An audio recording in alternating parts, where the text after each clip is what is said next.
আজকে একটা গুরুত্বপূর্ণ বিষয় নিয়ে কথা বলার মনস্থ করেছি। বিষয়টা খুব একক বিষয়, মানে সমাজের অনেক অসুবিধা নিয়ে আমরা কথা বলি, রাষ্ট্রের অনেক অসুবিধা নিয়ে কথা বলি, বিশ্ব নিয়ে কথা বলি, আমরা অনেক বড় বড় বিষয় নিয়ে কথা বলি, কিন্তু একটা গুরুত্বপূর্ণ বিষয় ছুটে যায় যেটার গুরুত্ব এগুলোর চাইতে অনেক বেশি। যে বিষয়টা সংশোধিত না হলে বাকি বিষয়গুলো সংশোধন কাম্য নয়। সেটা হচ্ছে সূরাতুত তাহরীমের 6 নম্বর আয়াত। আল্লাহ রাব্বুল আলামিন সূরা তাহরীমের 6 নম্বর আয়াতে বলছেন, বাদা আউযু বিল্লাহি মিনাশ শাইতানির রাজীম, আল্লাহ পাক বলছেন, ইয়া আইয়ুহাল্লাযীনা আমানু, হে মুমিনগণ, কু আনফুসাকুম, তোমরা নিজেরা জাহান্নামের আগুন থেকে বাঁচো, ওয়া আহলিকুম নারান, তোমাদের পরিবার বর্গকেও জাহান্নামের আগুন থেকে বাঁচাও। নিজে জাহান্নামের আগুন থেকে বাঁচো, পরিবার বর্গকেও জাহান্নামের আগুন থেকে বাঁচাও। আলাইহা মালাইকাতুন গিলাদুন শিদাদ, সেই জাহান্নাম থেকে বাঁচাও যেখানে আছে কঠোর মনের কিছু ফেরেশতা। লা ইয়াসুনাল্লাহা মা আমারাহুম ওয়া ইয়াফআলুনা মা ইউমারুন, আল্লাহ পাক বলছেন তাদেরকে আল্লাহ পাক যখন কোনো আদেশ করেন সেই আদেশ পালনে তারা বিন্দুমাত্র গাফিলতি করে না। কঠিন হৃদয়ের কিছু ফেরেশতা আল্লাহ রাব্বুল আলামিন রেখেছেন কোথায়? জাহান্নামে। এবং এই জাহান্নাম থেকে বাঁচার জন্য আল্লাহ পাক বলছেন তুমি নিজে আগে বাঁচো এবং পরিবার বর্গকে বাঁচাও। আসেন, কেন এই কথাটা বলতে হচ্ছে? কারণ যত দিন যাচ্ছে আমরা দেখছি যে পরিবারের ভাঙনটা বৃদ্ধি পাচ্ছে। যতদিন যাচ্ছে আমরা দেখছি যে পরিবারের মধ্যে ইসলামী অনুশাসনের ঘাটতি দেখা যাচ্ছে। পরিবারের মধ্যে আত্মহত্যার প্রবণতা বাড়ছে, ডিভোর্স, বিবাহ বিচ্ছেদ বাড়ছে।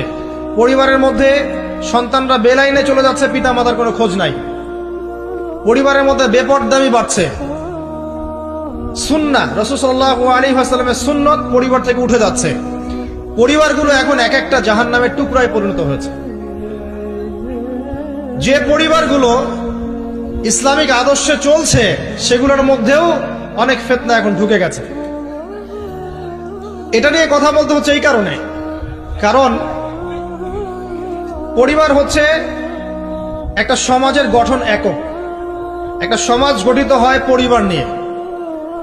তো পরিবারগুলো যদি জাহান্নামের টুকরা হয়ে যায় তো ওই সমাজটাও দেখবেন জাহান্নামের টুকরা হয়ে যাবে।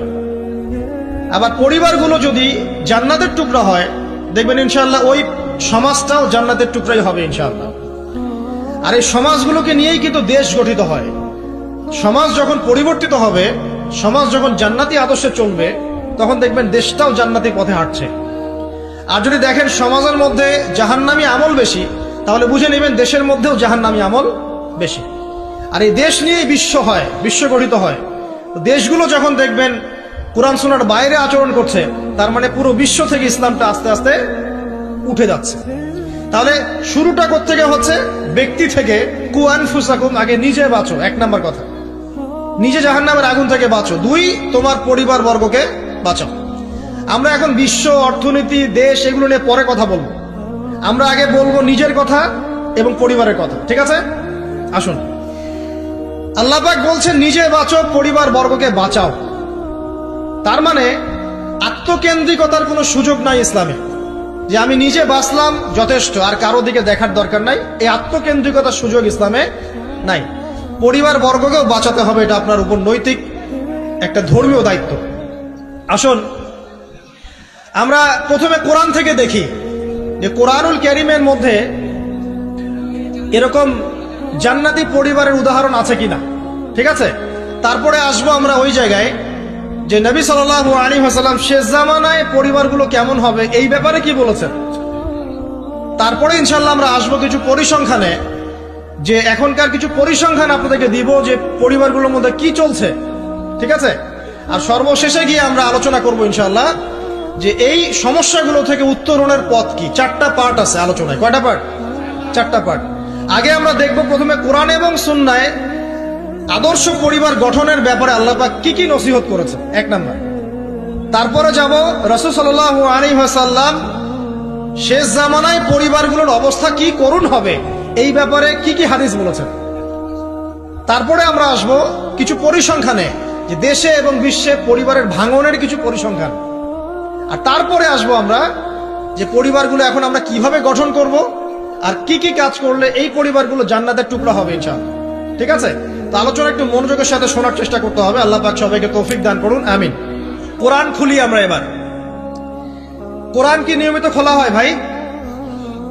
প্রত্যেকদিন কোরআন তেলাওয়াত করেন কারা কারা? হাত তোলেন দেখি। মাশাআল্লাহ, এবার হাত নামান। প্রত্যেকদিন ফেসবুক চালান কারা কারা? হাত তোলেন দেখি। সত্যি সত্যি বলবেন। হ্যাঁ, মাশাআল্লাহ। এখন বোঝেন আল কোরআনের আলো কি ঘরে ঘরে জ্বলবে? যখন প্রথম প্রশ্নের হাত উঠবে কম আর দ্বিতীয় প্রশ্নের হাত উঠবে বেশি, বুঝবেন যে কোরআনের সাথে জনগণের সম্পর্ক কমে গেছে। আর যখন দ্বিতীয় প্রশ্নে হাত উঠবে কম, ফেসবুক চালান কারা কারা? হাত কম, অল্প মানুষ চালায়। কোরআন পড়েন কারা কারা নিয়মিত? সবাই হাত তুলছে। তখন বুঝবেন সমাজ পরিবর্তন হয়েছে। তো প্র্যাকটিক্যাল কথায় আসি, আমরা এখন কোরআনের দিকে যাই। যাওয়ার আগে এতটুকু রিকোয়েস্ট করব যে কোরআনটা আল্লাহর ওয়াস্তে মৃত্যুর আগে একবার খতম দেওয়ার চেষ্টা করেন। পারবেন না? ইনশাআল্লাহ। আর আপনার মৃত্যু কবে আসবে আপনি তো জানেন, তাই না?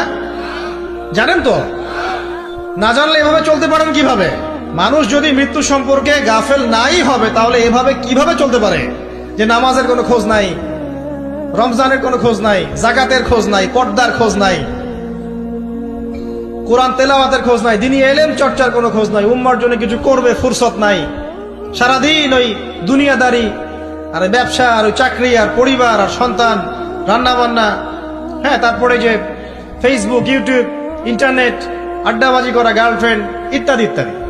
তো মানুষ যদি মৃত্যু সম্পর্কে সচেতনই হবে তাহলে এগুলো কি হতে পারে? তার মানে সচেতনতার ঘাটতি আছে। তো আল্লাহর ওয়াস্তে জীবনে একটাবার হলেও কোরআনটাকে অর্থসহ পড়ার চেষ্টা করেন ইনশাআল্লাহ। আর সামনে রমজান আসার আগেই কোরআনটাকে বিশুদ্ধ করে পড়বেন, তিলাওয়াত করা শিখবেন এবং একটা খতম দিয়ে শেষ করবেন। পারবেন? আল্লাহ পাক তৌফিক এনায়েত করুন। প্রত্যেক দিন 5টা 10টা করে পৃষ্ঠা পড়ার চেষ্টা করেন। পারা যাবে না? না, সময় কোথায় আমাদের? আমাদের সায়েন্স আছে, আর্টস পড়তে হয়, কমার্স পড়তে হয়, বিসিএস কোচিং করতে হয়, কম্পিউটার সায়েন্স পড়তে হয়, কত কি পড়তে হয়। আমাদের কি কোরআন পড়ার সময় আছে ভাই? হ্যাঁ, এগুলো শেষ করার পর যদি কোরআনে একটু সময় দেওয়া যায় তখন 2-3 পৃষ্ঠা তাড়াতাড়ি করে বন্ধ করে রেখে দেওয়া লাগে। তারপরে বের করবো কখন? ওই আব্বা মারা যাবে ওই দিন। তারপর বের করবো কখন? আব্বার 40-এর দিন, মায়ের 3 দিনের দিন, হ্যাঁ, বাপের বছর কির দিন। এইসব স্পেশাল দিনে আমরা কোরআনটাকে বের করব। যখন দেখবেন কোরআন আপনার বাসায় পড়ে আছে আর কোরআনের উপরে ধুলা জমে গেছে, তখন বুঝবেন যে আপনার কলমেও ধুলা জমে গেছে। আপনার কলমের মধ্যে এখন পরিচ্ছন্নতা নাই, নূর নষ্ট হয়ে গেছে। এই কারণেই তো কোরআনের উপর ধুলা পড়েছে। সুবহানাল্লাহ।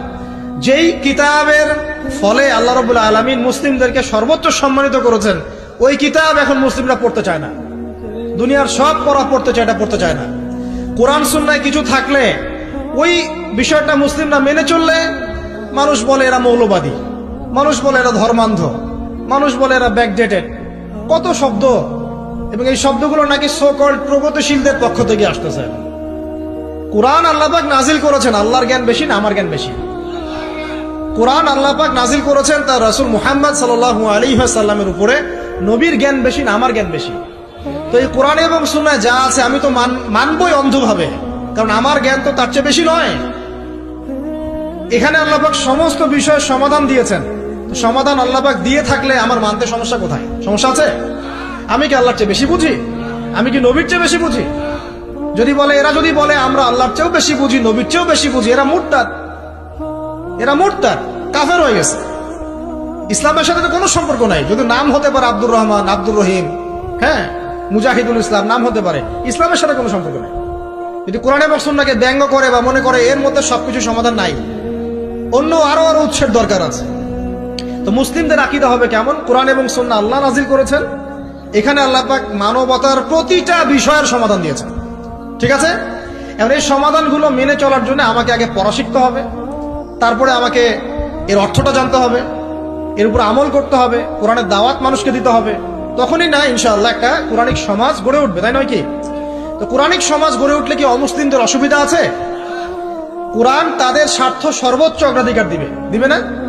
একটা অমুসলিম যদি একটা ইসলামিক স্টেটের মধ্যে নির্যাতনের শিকার হয়, জুলুমের শিকার হয়, এবং ওই জুলুম যদি কোনো মুসলিম তার উপর করে থাকে, তখন ইসলামিক স্টেটের প্রধান যিনি, যে কোর্ট এবং ল থাকবে, ওই মুসলিমকে শাস্তির আওতায় এনে বিচার করতে হবে। এত সাম্যের ধর্ম ইসলাম। আমরা আসলে ইসলাম বুঝিও না, ইসলাম করিও না। কিছু মানুষের কর্মকাণ্ড দেখে আমরা ইসলাম সম্পর্কে ধারণা করি, তাই না? কিছু দাড়ি টুপিওয়ালা মানুষ যদি অন্যায় করে, আমরা মনে করি ইসলাম মনে হয় এমনই। দাড়ি টুপি রেখে সিগারেট খাচ্ছে, দাড়ি টুপি রেখে আপনার সুদ খাচ্ছে, দাড়ি টুপি রেখে ঘুষ নিচ্ছে, দুর্নীতি করছে, তখন মানুষ মনে করে মুসলিমরা মনে হয় এমনই। আসলে ইসলামের সাথে কি ওদের কোনো সম্পর্ক আছে? ওদের নাম খালি আব্দুর রহমান, আব্দুর রহিম হতে পারে। তাহলে প্রকৃত ইসলামটা আপনি কোথায় পাবেন? প্রিয় অমুসলিম ভাই বোন, প্রকৃত ইসলামটা পাবেন আপনি কোরআন এবং হাদিসে। ওইটা পড়ে আপনি ইসলাম সম্পর্কে ধারণা করেন। মুসলিমদেরকে দেখে ইসলাম সম্পর্কে ধারণা করার দরকার নাই। কারণ এখন আমাদের মধ্যে গর্বের বিষয় খুব কমই আছে। মুসলিমই তো দেখেন দুর্নীতি করছে, মুসলিমই ঘুষ খাচ্ছে, মুসলিমই সুদ খাচ্ছে, তা আমাকে দেখে আপনি কি শিখবেন? একজন বড় স্কলার, যিনি আগে অমুসলিম ছিলেন, পরে মুসলিম হয়েছেন, বড় দায়ী এবং আলেমও হয়েছেন, তিনি বলেছেন একটা কথা, যে আমি যদি ইসলাম কবুল করার আগে মুসলিমদেরকে দেখে কবুল করতাম, তাহলে মনে হয় আমি ইসলাম কবুল করতাম না। বরং আমি ইসলাম কবুল করার আগে কোরআন এবং সুন্নাহ ঘাটাঘাটি করে রিসার্চ করেছি, তারপরে আমি আল্লাহকে চিনেছি। তো আমাদের দাওয়াত থাকবে প্রত্যেক মুসলিম অমুসলিম সবার কাছে, যে আগে কোরআন এবং সুন্নাহটা পড়েন। এটা পড়ে আপনি দিন সম্পর্কে একটা ধারণা পাবেন। আমার ব্যবহার, চরিত্র, আমার কার্যকলাপ দেখে আপনি নাও পেতে পারেন। এটা তো সেই যুগ না যে মুসলিমদের চরিত্রের মধ্যে একটা দাগও নাই। এটা কি সেই যুগ? না। আল্লাহ পাক আমাদের সবাইকে কোরআন সুন্নাহ বোঝার তৌফিক দান করুন, এবং আল্লাহ পাক যাদের মনের মধ্যে স্বচ্ছতা আছে, অনেস্টি আছে, আল্লাহ পাক তাদেরকে হেদায়েত দান করুন, আমিন। আসুন সামনে যাই। এই কোরআন পড়তে লাগবে না ভাই? নিয়মিত পড়া লাগবে না? এর সাথে হাদিসের চর্চা করা লাগবে না? ফাজাইলে আমল বইটা বাসায় আছে? নাই? মুনতাখাব হাদিস বইটা আছে বাসায়? তারপরে ফয়জুল কালাম এই বই আছে? রিয়াদুস সালেহিন বই আছে? মিশকাতুল মাসাবি বইটা আছে? এই সব বইগুলো বাংলা হয়ে গেছে না এখন? বাসায় একটু কেনা যায় না ভাই? নাকি? আপনি তো গার্লফ্রেন্ডের সাথে খাইতে বসলে 1000 টাকা বিল হয়, হয় না? আর খাওয়ার সময় তো তারা আপনাকে খসানোর জন্যই খেতে বসে, আর আপনাকে খসানোর আগে আরো 2 টাকা খসা এসে আসছে। ওই খবর তো আপনি জানেন না। যখন জানবেন তখন ব্রেকআপ হয়ে যাবে। এটা এক ট্রেন্ড হয়ে গেছে। তো এই যে টাকা পয়সা নষ্ট হয় না ভাই? চায়ের দোকানে বসলে টাকা নষ্ট হয় না? বসলে 100 টাকা যায়। টাকার কোনো দাম আছে এখন? 500 টাকার কোনো মূল্য আছে? 1000 টাকা দিয়ে কিছু হয় এখন? তো টাকার কিন্তু কোনো মূল্য নাই, কমতেছে। আরো দিন যাবে না, আরো কমবে। এটাকে আমি বলিনি আগে, বা এক শ্রেণীর স্কলার বলেন নাই? যত দিন যাবে দেখবেন আরো কমতে থাকবে। তো এখানে বলি, সাস্টেইনেবল সম্পদ কি হবে? তাহলে জমি জমা হতে পারে, গোল্ড হতে পারে, আপনার সিলভার হতে পারে, আপনার গবাদি পশু হতে পারে, ব্যবসা ইনভেস্টমেন্ট হতে পারে, সাস্টেইনেবল অ্যাসেটে আসে। তো টাকা পয়সা আমরা কিন্তু প্রচুর অহেতুক নষ্ট করে ফেলি। এগুলো জমায়ে বইপত্র কিনে বাসায় পার্সোনাল একটা লাইব্রেরি করা যায় না? খুব কষ্ট হবে। এটা আল্লাহর জন্য যদি করি, আল্লাহ পাক রিজিকে বরকত দিবেন না? রিজিক কি আমার হাতে না আল্লাহর হাতে? আপনার রিজিক যতটুকু আছে, এটার একটা দানা না খেয়ে কি আপনি মরবেন? তাহলে আপনি যদি দিনের জন্য খরচ করেন, তাহলে কি আল্লাহ আপনার রিজিক কমাই দিবে নাকি আরো বাড়াই দিবে? আমাদের সবাইকে আল্লাহ পাক দিনের জন্য খরচ করার তৌফিক দান করুন, এবং পরিবারের জন্যও খরচ করবেন। আমি ওইদিকে পরে আসছি। সবচেয়ে উত্তম ব্যয় সেটাই যেটা মানুষ পরিবারের জন্য করে। মুআজ বিন জাবাল রাদিয়াল্লাহু আনহুকে নবীজি বলেছেন সাল্লাল্লাহু আলাইহি ওয়াসাল্লাম, তোমার সামর্থ্য অনুযায়ী পরিবারের পিছনে ব্যয় করবে। আপনার যদি পরিবারের পিছনে বেশি ব্যয় করার সামর্থ্য থাকে, আপনি তাই করবেন। কম সামর্থ্য হলে কম ব্যয় করবেন। সামর্থ্য অনুযায়ী করবেন। আল্লাহ পাক তৌফিক দান করুন, আমিন। তো প্রিয় ভাইরা, এই কোরআনের মধ্যে একটা সূরা আছে, সূরা তাহরিম। কি নাম? এই তাহরিম সূরার 6 নম্বর আয়াতে আল্লাহ পাক বলছেন, ইয়া আইয়ুহাল্লাযীনা আমানু, হে মুমিনগণ। মুমিন কারা? আমরা না? মুমিন কারা? যারা আল্লাহকে বিশ্বাস করে, রাসূলকে বিশ্বাস করে, যারা আসমানি কিতাব সমূহে বিশ্বাস করে, ঠিক আছে, রাসূলগণকেও বিশ্বাস করে, আগের রাসূলগণকে বিশ্বাস করে, পরকালে বিশ্বাস করে, জান্নাত জাহান্নাম মিজান পুলসিরাত এগুলোতে বিশ্বাস করে, এবং তাকদীর বা ভাগ্যের ভালো মন্দে বিশ্বাস করে। এরা কি মুমিন না? শর্ত হচ্ছে, মুমিন হতে হলে আপনাকে অন্তরে বিশ্বাস করতে হবে, মুখে স্বীকারও করতে হবে, কাজেও বাস্তবায়ন করতে হবে নাকি? শুধু মুখে বললেই হবে? নামাজ পড়ি না তাতে কি হয়েছে, আমার অন্তর ঈমান পরিপূর্ণ, বলি না আমরা? আমি তো কোনো পাপ করি না, নামাজ পড়বো কেন, বলে না? হ্যাঁ, তো নামাজ পড়ে না যদি কেউ বলে যে ভাই নামাজ না পড়ে তো কুফরি, তখন আবার খেপে যায়, আমাকে কাফের কেন বললেন? আপনি বেশি জানেন আমি কাফের না। তো এটা হচ্ছে হঠকারিতা, উদ্ধত আচরণ। তো ইমানের শর্ত পূর্ণ হতে হলে আমলও তো দরকার আছে নাকি? কারণ আমল করতে গিয়ে আপনার কম বেশি হতে পারে, আপনি পাপ করে ফেলতে পারেন। তখন যখনই পাপ হবে উঠে দাঁড়ান, আবার ফিরে আসেন, ওযু করেন, 2 রাকাত নামাজ পড়েন, আবার তওবা করেন, আবার পথ চলেন, পাপ হবে না? পাপ হয়েছে বলে কিন্তু কেউ কাফের হয়ে যাবে না। মনে করেন ইমানদার মানুষ পথ চলতে চলতে জেনা করে ফেলেছে, হতে পারে না? হতেই পারে। তো এখন কি সে কাফের হয়ে যাবে? না, সে বড়জন জালেম হতে পারে, ফাসেক হতে পারে, সে তওবা করে ফিরে এসে আবার আল্লাহর খাঁটি বান্দা হওয়ার সুযোগ আছে। তো তাকে কি হত্যা করা যাবে? যাবে না। তো এই বিষয়টা খেয়াল রাখবেন যে ইমানের জন্য 3টা শর্ত: 1 অন্তরে বিশ্বাস, 2 মৌখিক স্বীকৃতি, এবং 3 কি বলেন? কাজে বাস্তবায়ন। মাশাআল্লাহ। এখন আল্লাহ পাক এই মুমিনদেরকে বলছেন যে কু আনফুসাকুম, নিজে এখন জাহান্নামের আগুন থেকে বাঁচো। মানে ইমান এনেছি বলেই কিন্তু তাহলে জাহান্নামের আগুন থেকে বাঁচা যাচ্ছে না, অন্য কিছু কাজের দরকার আছে, আত্মসমর্পণের দরকার আছে, ইহসানের দরকার আছে, তাকওয়ার দরকার আছে। তুমি নিজে জাহান্নামের আগুন থেকে বাঁচো এবং ওয়া আহলিকুম নারা, তোমার পরিবার বর্গ যারা আছে তাদেরকেও জাহান্নামের আগুন থেকে বাঁচাও। এই আদেশটা কি সবার জন্য না, নাকি এক শ্রেণীর মানুষের জন্য? সবার জন্য। কোন জাহান্নাম? আল্লাহ ভয় দেখাচ্ছেন সেই জাহান্নাম যেই জাহান্নামে 19 জন কঠিন মনের ফেরেশতা আছে, তারা দায়িত্বশীল ফেরেশতা, তাদের আন্ডারে আরো অনেক ফেরেশতা থাকতে পারেন। আলাইহা তিসআতা আশর, সেখানে 19 জন শক্তিশালী ফেরেশতা আছেন। মালায়েকাতুন গিলাজুন শিদাদ, তাদের অন্তরটা খুব কঠিন। আযাব দেওয়ার সময় যাররা পরিমাণ তারা মায়া দয়া করবে না। আযাব দেওয়ার সময় যাররা পরিমাণ মায়া দয়া তারা করবে না। কবরে যখন ফাসেক, জালেম, কাফের, মুশরিককে পিটানো হবে, তখন কি কেউ মায়া দয়া করবে? তখন যদি বলে ব্যথা পাচ্ছি, তাহলে কি তারা আযাব দেওয়া বন্ধ করে দেবে? শোনেন, সূরা মুমিন নামে একটা সূরা আছে। কোন সূরা? সূরা মুমিনের মধ্যে ফিরআউনের একটা ঘটনা আছে। সেই ঘটনা একটা অ্যামেজিং একটা আয়াত আছে, অ্যামেজিং একটা আয়াত। আল্লাহ পাক বলছেন যে ফিরআউন এবং তার দলবলকে প্রত্যেক দিন সকালে এবং সন্ধ্যায় 2 বেলা করে জাহান্নামের আগুন ওখানে যেখানে তারা থাকবে ওইটা উপস্থাপন করা হয়। তারা বুঝতে পারছেন না? ফিরআউন এবং তার দলবলকে প্রত্যেক দিন সকাল সন্ধ্যা জাহান্নামের চিরস্থায়ী আবাস কোনটা হবে এটা উপস্থাপন করে দেখানো হয়। আল্লাহ পাক বলছেন যে তুমি নিজে জাহান্নামের আগুন থেকে বাঁচো, তোমার পরিবার বর্গকে বাঁচাও। কোন জাহান্নাম? যেখানে কঠিন মনের ফেরেশতা আছে। এখন আমরা আগে দেখব কোরআন থেকে যে এখানে এরকম পরিবার কোথায় যে পরিবারগুলো জান্নাতের টুকরা। কোরআনে আসেন, আমরা দেখি কিছু এক্সাম্পল দেখি। 1 নাম্বার এক্সাম্পল দিচ্ছি, আদম এবং হাওয়া আলাইহিস সালাম, তারা একটা পরিবার না? আচ্ছা, তাদেরকে আল্লাহ পাক ফল খাওয়ার কারণে জান্নাত থেকে নামিয়ে দিলেন না? এই ফলটা খাওয়ার ব্যাপারে, এই গাছের কাছে যাওয়ার ব্যাপারে তাদেরকে উৎসাহিত করেছিল কে? ইবলিস।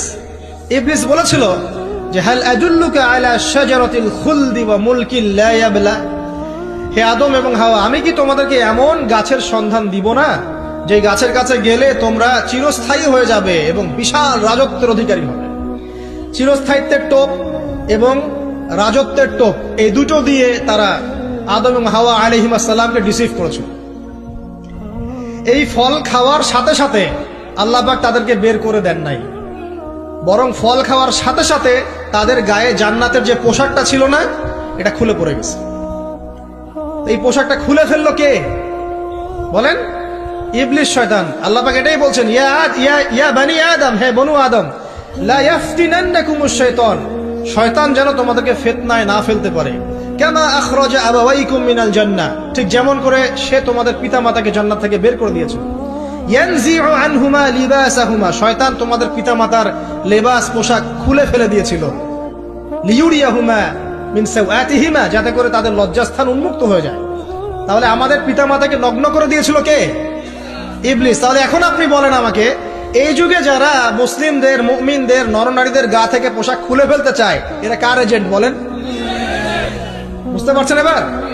এই যে নগ্নতা অশ্লীলতার যে আন্দোলন চলছে, হ্যাঁ, 1000 বছরের সংস্কৃতি, আমরা মাদেরকে দেখেছি ব্লাউজ পরতো না, নাউজুবিল্লাহ, এই সেই, হ্যাঁ আমরা এরকমই পোশাক পরবো।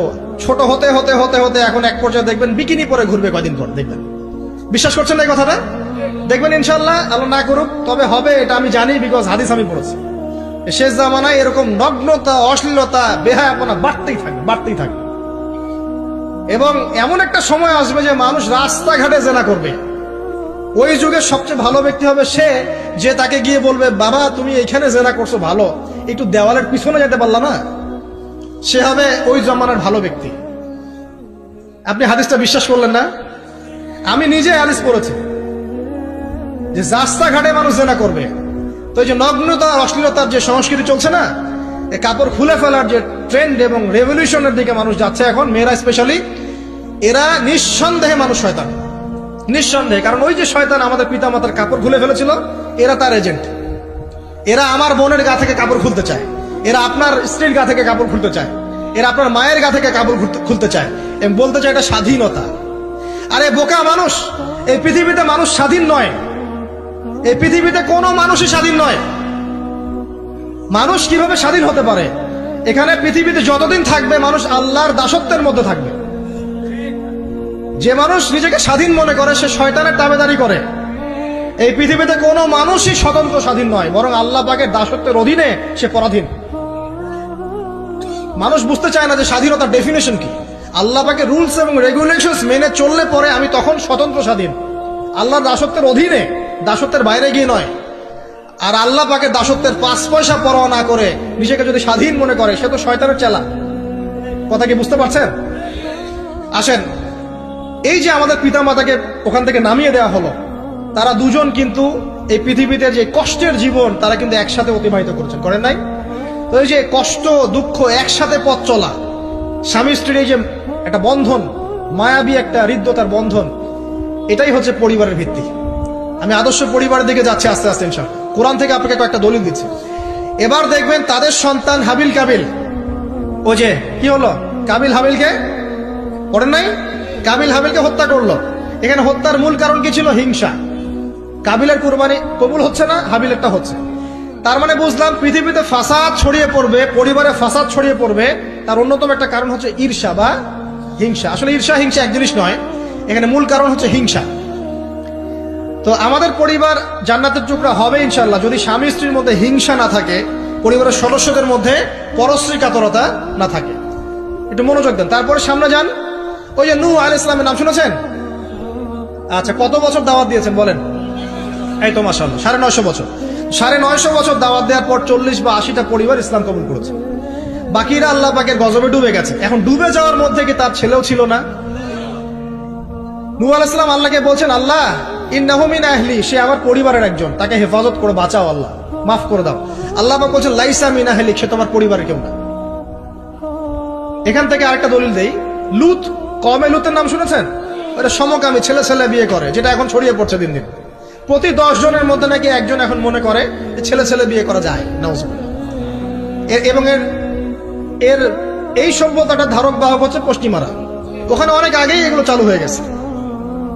আমেরিকাতে তো চালু আছেই, ব্রিটেনে আছে, কানাডায় আছে, অস্ট্রেলিয়া আছে, আমাদের ভারতেও আছে। আর দিন দিন এখন এটাই যে আমাদের সাবকন্টিনেন্ট বাংলাদেশ, এখানেও ঢুকে পড়েছে। এবং এদের সংগঠন আছে, এদের পতাকা আছে, পতাকার মধ্যে রংধনুর সাইন আছে। হ্যাঁ, এরা এখন বাক স্বাধীনতার কথা বলে। তো ছেলে ছেলে, কিন্তু মেয়ে মেয়েও যে বিয়ে করে এটা কোরআনে পাই না। এখন দেখছি মেয়ে মেয়েও বিয়ে করে। কথা কি বিশ্বাস করছেন না? মেয়ে মেয়ে পর্যন্ত বিয়ে করে। তারপরে আরো দেখেছি ইদানিং যে লিভ টুগেদার চলছে বাংলাদেশে। এখন বিয়ের দরকার নেই, একসাথে থাকবেন, বিয়ের দরকার নেই। মানে আপনি একজন বান্ধবী একসাথে চলবেন স্বামী স্ত্রীর মতো, এটা লিভ টুগেদার। বলবে যে উন্নত সভ্যতার এগিয়ে গেছে, আমরা পিছিয়ে থাকবো কেন? শোনো, তোমরা আগাচ্ছ ঠিকই, কিন্তু তোমরা আগাচ্ছ কোন দিকে জানো? তোমরা আগাচ্ছ জাহান্নামের দিকে। তোমরা জাহান্নামের দিকে আগাচ্ছ, তোমরা ঠিকই আগাচ্ছ, অস্বীকার করছি না। তোমরা এগিয়ে যাচ্ছ ঠিকই, বাট জাহান্নামের দিকে। তোমাদের তাকদীরে যদি হেদায়েত না থাকে, জাহান্নামের মর্মান্তিক আযাব থেকে কেউ বাঁচাতে পারবে না। তো এই কওমে লুতকে আল্লাহ পাক ধ্বংস করেছে নির্মম ভাবে। ফেরেশতাদের পাখা দিয়ে পুরো জাতিটাকে তুলে, ওই যে কওমে লুত, জর্ডান, ডেড সি, ওই জায়গাটা, উপর থেকে পাথর বর্ষণ করে রজম করে উল্টা দিকে আবার দফন করে দেওয়া হয়েছে। এই কমে লুতের নবীর নাম ছিলেন লুত আলাইহিস সালাম, ঠিক আছে? তার স্ত্রী পর্যন্ত কিন্তু ঈমান আনেন নাই, ঠিক নূহ আলাইহিস সালামের স্ত্রীর মতোই। নূহ আলাইহিস সালামের সন্তান স্ত্রী ঈমান আনে নাই, লুত আলাইহিস সালামের স্ত্রী ঈমান আনেন নাই। এবার এখান থেকে আমাদের পারিবারিক হেদায়েতটা কি বলেন? আপনি যদি একজন আলেমের সন্তানও হন, আপনি যদি একজন মুহাদ্দিস মুফাসসির মুফতিরও সন্তান হন, নিজে যদি তাকওয়া ঈমান অর্জন করতে ব্যর্থ হন, আপনার বংশ, আপনার পরিচয়, আপনার জাতীয়তাবাদ, আপনার রক্ত বর্ণ কোনো কিছুই আপনাকে জাহান্নামের আগুন থেকে বাঁচাতে পারবে না। এই জন্য নবী সাল্লাল্লাহু আলাইহি ওয়াসাল্লাম তার কলিজার টুকরা মেয়ে ফাতিমা রাদিয়াল্লাহু আনহাকে বলছেন, হে ফাতিমা, দুনিয়াতে আমার কাছে যা চাওয়ার তুমি চেয়ে নাও, পরকালে আমি তোমার কিন্তু কোনো হেল্প করতে পারবো না। কিন্তু আমরা জানি নবী সাল্লাল্লাহু আলাইহি ওয়াসাল্লাম সবার জন্য আমভাবে সুপারিশ করবেন। তিনি তার স্ত্রী আয়েশা রাদিয়াল্লাহু আনহাকে কাঁদতে দেখে বলছেন, হে আয়েশা, কি জন্য কাঁদছো? আয়েশা রাদিয়াল্লাহু আনহা বলছেন, আল্লাহর আযাবের ভয়ে কাঁদছি হে ইয়া রাসূলুল্লাহ। নবী সাল্লাল্লাহু আলাইহি ওয়াসাল্লাম বলছেন, আয়েশা, তিনটা জায়গা থাকবে কিয়ামতের মাঠে যখন আমিও তোমাকে চিনতে পারবো না, তুমিও আমাকে চিনতে পারবে না। এক, যখন আমলনামা ছুড়ে দেওয়া হবে, ইকরা কিতাবাক ওয়া কাফা বিনাফসিকা আল-ইয়াওমা আলাইকা হাসিবা, কেউ কাউকে চিনবে না, সবাই ইয়া নাফসি ইয়া নাফসি। একটা হচ্ছে পুলসিরাত পার হওয়ার সময় কেউ কাউকে চিনবে না, ইয়া নাফসি। আরেকটা হচ্ছে যখন আমলনামা ওজন করা হবে মিজান, কেউ কাউকে চিনবে না। এখন যাদেরকে আপনার আপন মনে হচ্ছে না, আমি একটা কথা তো অনেকদিন বলেছি যে আল্লাহ সুবহানাহু ওয়া তাআলা ছাড়া ইহকাল পরকালে আমাদের প্রকৃত আপন কেউই নাই। কথা বুঝতে পারছেন না? না, সময় হোক বুঝতে পারবেন। এই যে যাদের কথা চিন্তা করে আপনি দুর্নীতি করছেন, ঘুষ খাচ্ছেন, সুদ খাচ্ছেন, এরা আপনাকে চিনবে না মরার পরেই। আপনি মারা যাবেন, এরা আপনাকে চিনবে না পরকালে। তখন যদি আপনি বলেন, হে আল্লাহ, আমি ওদের স্বার্থে সুদ খেয়েছি, পরিবার দেখাশোনা করার জন্য ঘুষ নিয়েছি, দুর্নীতি করেছি, ওরা উল্টা বলবে যে আল্লাহ, একে তো আমি নিতে বলি নাই, ওকে তো আমি নিতে বলি নাই, ওর হিসাব ও দিবে, আমি এসবের মধ্যে নাই। আপনার স্ত্রী আপনাকে কথা বলবে, ইয়াউমা ইয়াফিরুল মারউ মিন আখি, ভাই ভাই থেকে দৌড় দিয়ে পালাবে ওই দিন। ওয়া উম্মিহি ওয়া আবি, তার মা বাপ থেকে পালাবে। ওয়া সাহিবাতিহি ওয়া বানি, এই যে স্ত্রী সন্তান, এগুলো থেকে পালাবে মানুষ। লিকুল্লি ইমরিইন মিনহুম ইয়াউমাইযিন শা'নু ইউগনি, প্রত্যেক সত্তা সেই দিন নিজেকে নিয়ে ব্যস্ত থাকবে। তো এখান থেকে শিক্ষা দেখেন যে পরিবার আদর্শ হবে যখন পরিবারের প্রত্যেকটা মানুষ নিজেকে নিয়ে ভাববে যে আমি কতটুকু ইমানদার হয়েছি।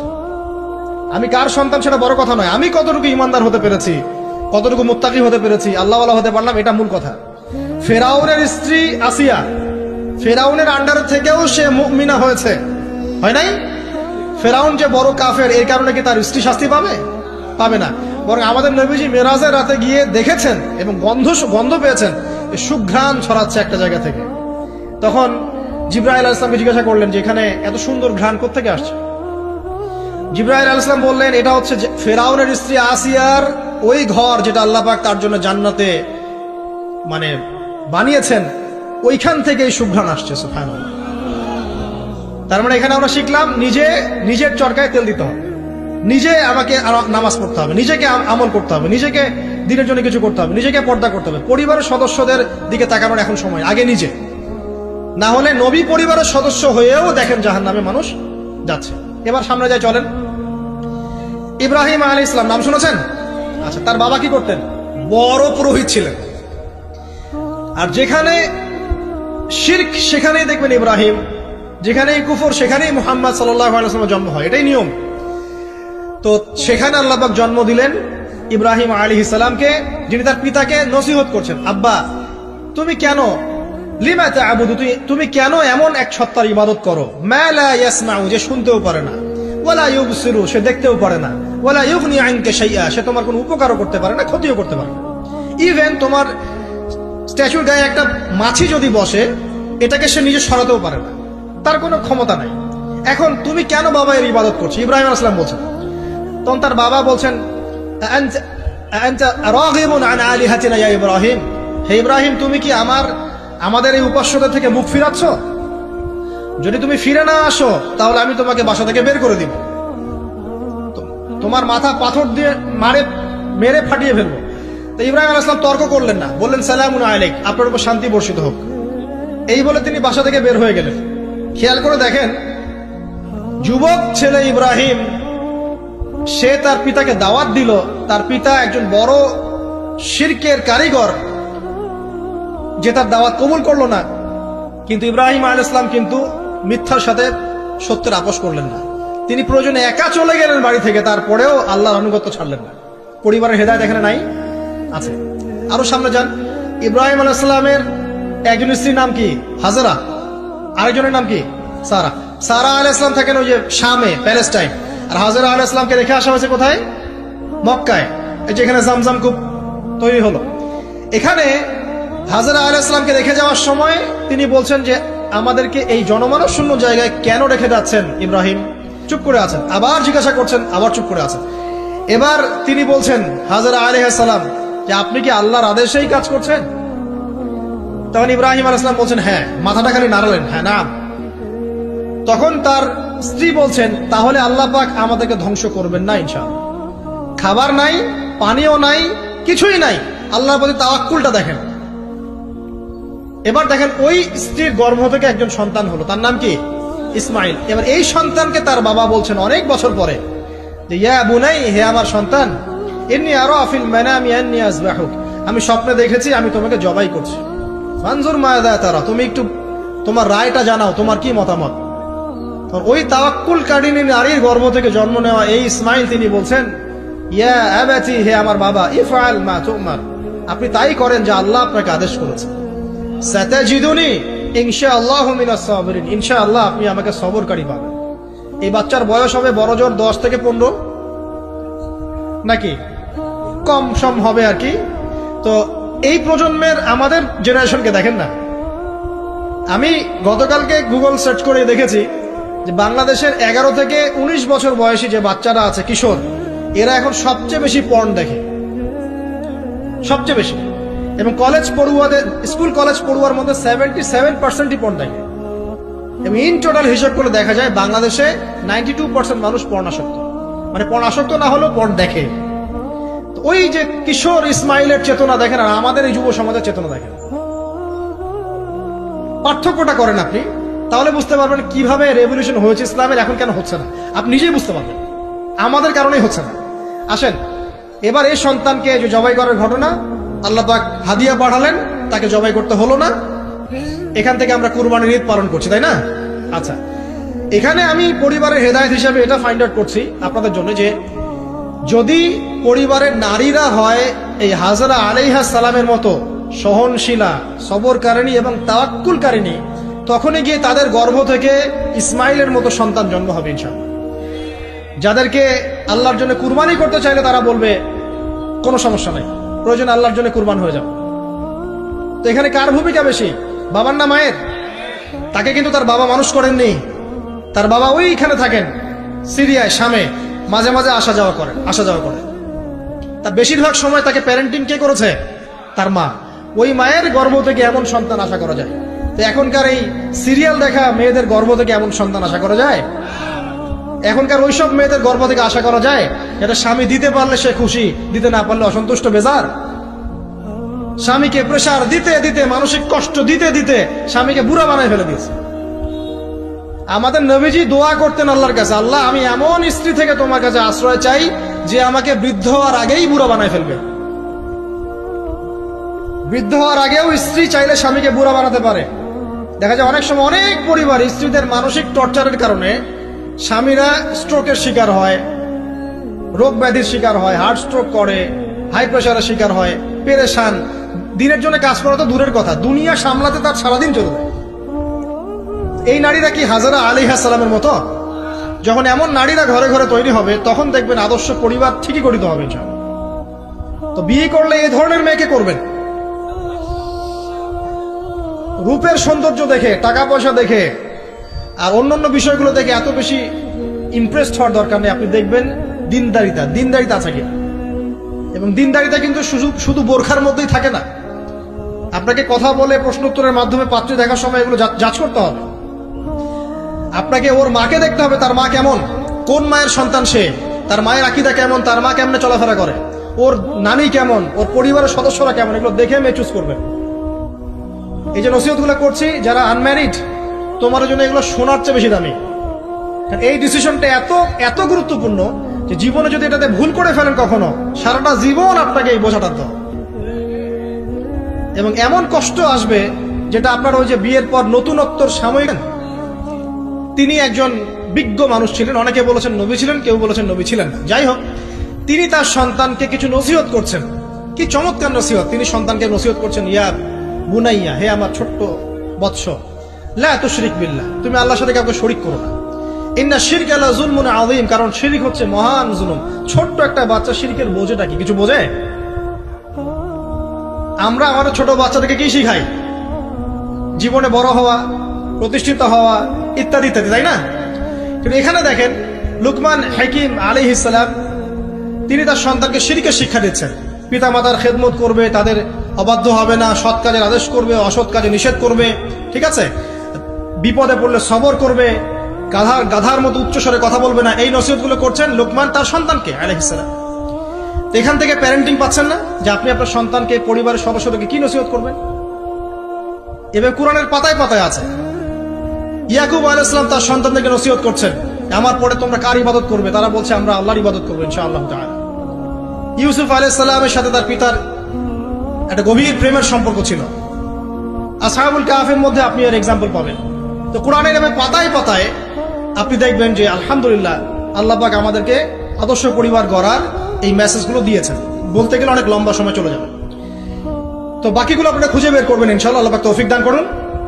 এবার আসেন যে নবী সাল্লাল্লাহু আলাইহি ওয়াসাল্লাম এবং সাহাবায়ে কেরামের যুগে পরিবারগুলো কেমন ছিল। খুব শর্ট করে বলি, তখন পরিবারের মধ্যে তাওহীদ ছিল, ঠিক আছে? পরিবারের মধ্যে সুন্নত ছিল, পরিবারে কোরআনের তালিম চর্চা ছিল, পরিবারে পর্দা ছিল, পরিবারের মধ্যে দেখবেন আপনি মাশাআল্লাহ ইসলামিক অনুশাসন ছিল, একটা শাসনের লাঠি ছিল, পরিবারের মধ্যে হৃদ্যতা, ভালোবাসার বন্ধন ছিল, হ্যাঁ, পরিবারে হালাল রিজিকের প্রাচুর্য ছিল, পরিবারের মধ্যে অপসংস্কৃতি ছিল না, ইসলামিক সংস্কৃতি ছিল। মানে ওই সময় পরিবারগুলো এক একটা সোনার টুকরা ছিল না, তাই না? ছিল না, জান্নাতের টুকরা ছিল। মানে যত ভালো গুণ সব পরিবারে ছিল, আর খারাপ গুণের সাথে তারা খুব একটা সম্পর্কিত ছিলেন না, আলহামদুলিল্লাহ।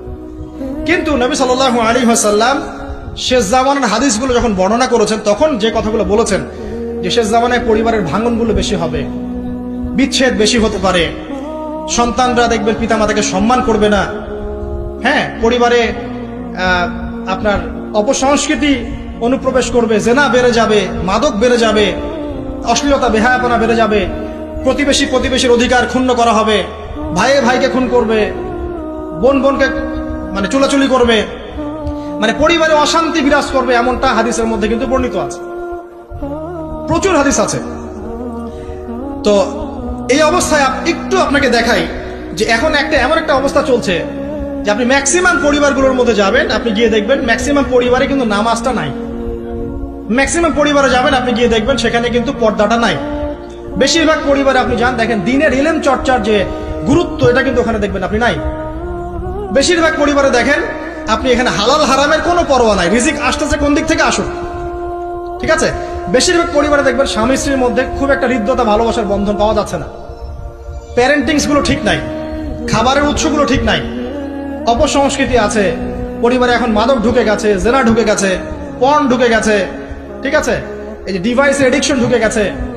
মানে অন্তর্নিহিত সম্পর্কগুলো, যে হৃদ্যতা ভালোবাসার সম্পর্কগুলো ছিল এবং ইসলামিক নীতি নৈতিকতাগুলো ছিল, এখন এগুলো কিন্তু দিন দিন পরিবার থেকে কমে যাচ্ছে।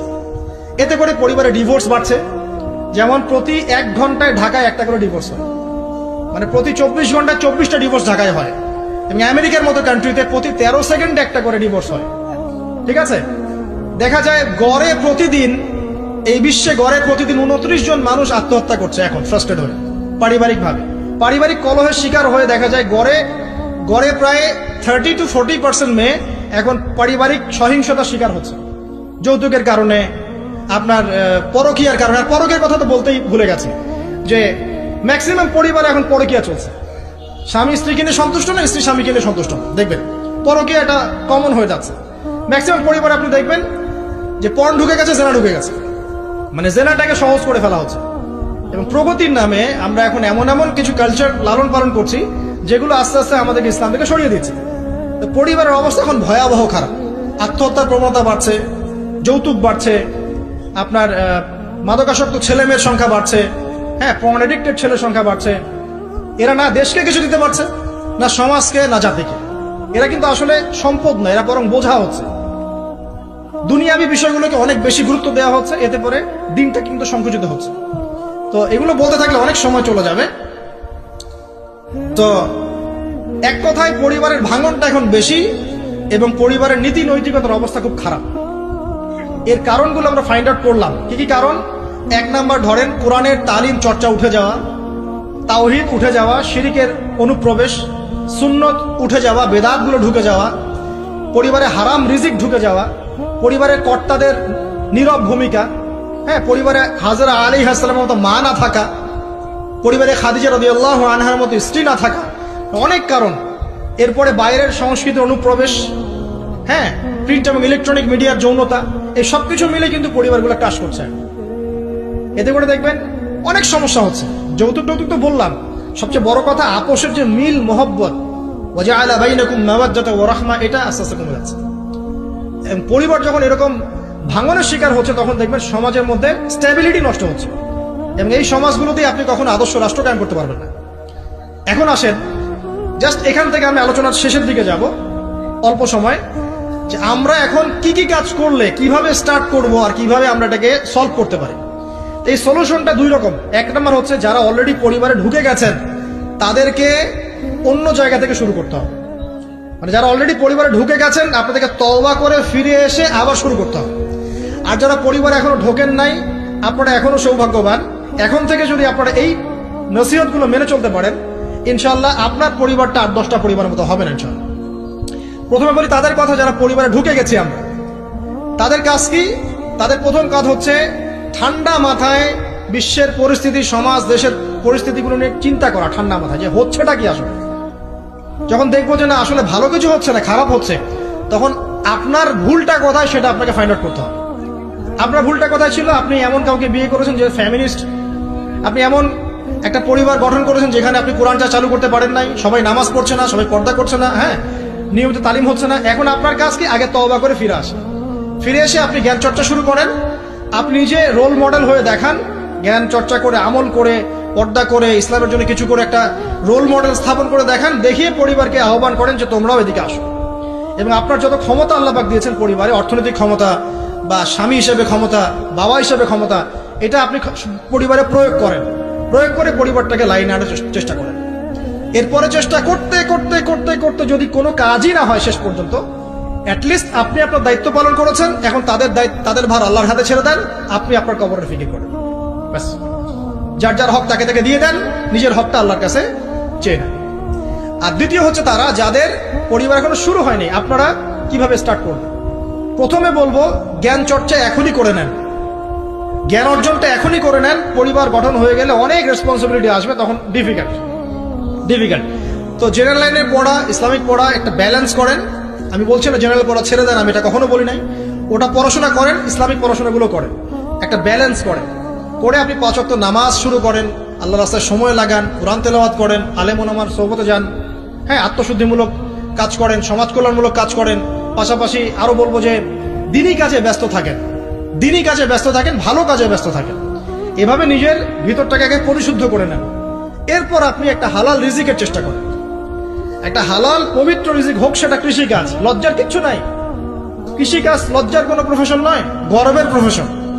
কারণ আল্লাহ পাক বহু নবীকে রাখালি করিয়েছেন, পশুপালন করিয়েছেন। জানেন, মুসা আলাইহিস সালামকে আল্লাহ পাক পশুপালন করিয়েছেন 8 বছর 10 বছর। এগুলো কোনো লজ্জার প্রফেশন নয়, এটা গর্বের প্রফেশন। আপনি হালাল রিজিক, অর্থনীতি হোক, আপনার কৃষিভিত্তিক হোক, বা ব্যবসা করেন হালাল কোনো, বা গভর্নমেন্ট জব, বড় বড় গভর্নমেন্ট জবের জন্য ট্রাই করেন, সেটাও ভালো। যদি না পান, বেসরকারি জব পান, আলহামদুলিল্লাহ। খেয়াল রাখবেন, জব করতে গিয়ে, ব্যবসা করতে গিয়ে এবং রিজিকের সন্ধান করতে গিয়ে আপনার নামাজ যেন ছুটে না যায়, আপনার রিজিকে হারাম যেন ঢুকে না যায়, আপনাকে যেন সুদ খেতে না হয়, আপনাকে যেন ফ্রি মিক্সিং এ যেতে না হয়, এগুলো খেয়াল রাখেন। খেয়াল রেখে একটা হালাল রিজিকের সোর্স আগে বের করেন। প্রয়োজন উদ্যোক্তা হন, নতুন কিছু উদ্যোগ গ্রহণ করেন, উদ্যোক্তা হয়ে নিজে কিছু প্রতিষ্ঠা করে দেখান, এমন কিছু করেন। এরপরে আপনি বিয়ের ফিকিরটা করেন, রিজিকের ব্যবস্থাটাকে করে নেন, তারপরে ওদিকে যান। আপনার আপন ভাই হিসেবে আমি কথাগুলো বলছি, মনে করেন। এরপরে আপনি যখন বিয়ে করবেন, বললাম তো, মেয়ের জাস্ট দিনদারিতা দেখবেন। হ্যাঁ, এর উপর যদি সৌন্দর্য থাকে আলহামদুলিল্লাহ, বংশ ভালো হয় আলহামদুলিল্লাহ, মেয়ের অর্থ সম্পদ আছে আলহামদুলিল্লাহ। যদি এগুলোর কোনোটাও না থাকে, দিনদারিতা থাকে, জাস্ট ওটাকে দেখেন, আর কিছু দেখার দরকার নেই, কিছু দেখার দরকার নেই। এরপরে আরেকটা কথা বলতে ভুলে গিয়েছি যে আপনি এই লেভেলে যাওয়ার আগে নিজেও পবিত্র থাকার চেষ্টা করেন। আপনি নিজে জেনায় যায় না, নিজে পর্নে যায় না, নিজে হারাম অ্যাফেয়ার্সে যায় না। যদি আপনি যান তাহলে আল্লাহ পাক কিন্তু আপনাকে পবিত্র স্ত্রী নাও দিতে পারেন। এটাই আল্লাহ পাকের নীতি যে একজন পবিত্র মানুষ পায়। ঠিক আছে, যে যেমন আল্লাহ পাক তাকে তেমন মিলিয়ে দেন, এটা আল্লাহ পাকের একটা সুন্নাহ। এর ব্যতিক্রম হতে পারে, কিন্তু আপনি যদি পবিত্র না থাকেন আপনি পবিত্র স্ত্রী নাও পেতে পারেন। তা আপনি আগে নিজে পবিত্র থাকেন, তারপরে আপনি এখন মেয়ে দেখেন। আলহামদুলিল্লাহ, বললাম দিনদারিতা প্রাধান্য দেন। এখানে হাদিসে এটা বলা হয় নাই যে 4টা গুণ দেখে বিয়ে করো, বরং বলা হয়েছে 4টা গুণ দেখে সাধারণত বিয়ে করা হয়। ঠিক আছে, করো আদেশটা এমন নয়, ইনকাহ কথাটা এমন নয়, বা ইনকাহু এমন নয়, তুনকাহু মানে বিয়ে সাধারণত করা হয়। কেউ টাকা দেখে, কেউ সৌন্দর্য দেখে, কেউ দেখে বংশ। তুমি দেখো দিন, নবীজি বলছেন তুমি দিন দেখো, না হলে তোমার হাত ধুলে ধূসরিত হবে, মানে ধ্বংস হয়ে যাবে। তো আর দিন দেখার ক্ষেত্রে শুধু বাইরের গেট আপটা যথেষ্ট নয়, তার পড়াশোনা দেখেন, তার হিস্ট্রি ঘাটবেন, তার অতীতে সে কোথায় কোথায় পড়াশোনা করেছে, কি করেছে, খোঁজ খবর নেবেন। হুট করে তাড়াহুড়া করে কোনো ডিসিশন নিয়ে ফেলবেন না, এটা খুব ভুল করে মানুষ। ঠিক আছে, তার হিস্ট্রি ঘাটেন, যে সে কোথায় পড়াশোনা করেছে, কি করেছে না করেছে। তার পরিবারের বায়োডাটা ঘাটেন, তার পরিবারের সদস্যরা কেমন, নামাজ পড়ে কিনা, তার ইসলামের প্রতি কেমন ধারণা পোষণ করে। তার মাকে দেখেন, তার মা পর্দা করে কিনা, তার মা ইসলামের উপর আছে কিনা। তার নানিকে দেখেন, তার পরিবারবর্গকে দেখেন, তারপর আপনি ডিসিশন নেওয়াটা সহজ হবে। এগুলোর চেয়ে ব্যতিক্রম হতে পারে, ওই আজারের পরিবারে ইব্রাহিমের জন্ম হতে পারে, ফেরাউনের আন্ডারে আসিয়ার জন্ম হতে পারে, থাকতে পারে, কিন্তু এটা ব্যতিক্রম।